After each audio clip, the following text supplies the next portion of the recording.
আজকে আমি করব বাটা মাছ দিয়ে আম দিয়ে আলু দিয়ে ঝোল।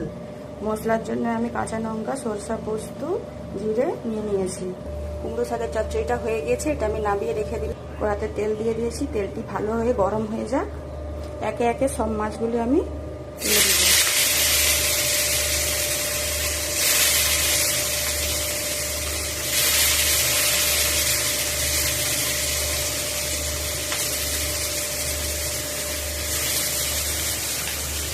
মাছগুলি যতক্ষণে ভাজা হবে আমি ততক্ষণে মশলাটা বেটে নিই। মাছগুলি সুন্দরভাবে ভাজা হয়ে গিয়েছে। এখানে আমি দুটো মিডিয়াম সাইজের আলু নিয়ে নিয়েছি, একটা আম কেটে নিয়ে নিয়েছি। কড়াতে শুকনো লঙ্কা, জিরা, 5 ফোড়ন দিয়ে আমি আলুগুলো তুলে দিলাম।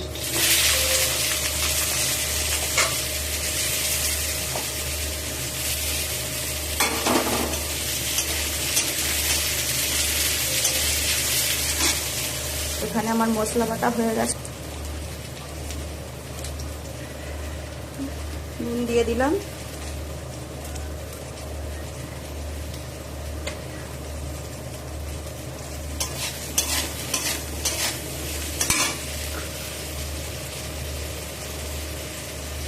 বেটে রাখা মশলা দিয়ে দিলাম।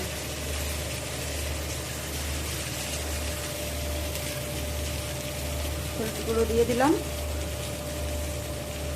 লঙ্কা গুঁড়ো দিয়ে দিলাম।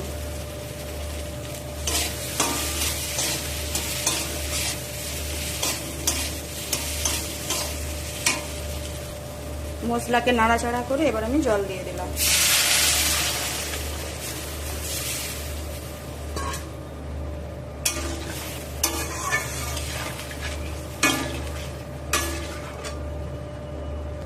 ঝোলের মধ্যে আমি আমগুলো দিয়ে দিয়েছি।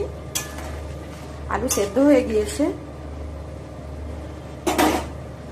2 মিনিট ফুটিয়ে নেব। আম দেওয়ার পরে মাছগুলি আমি দিয়ে দেব।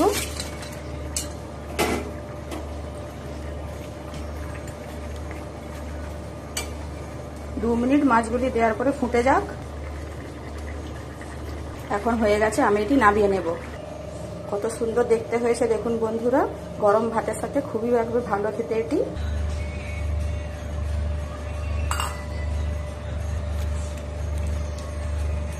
খুব ভালো হয়েছে।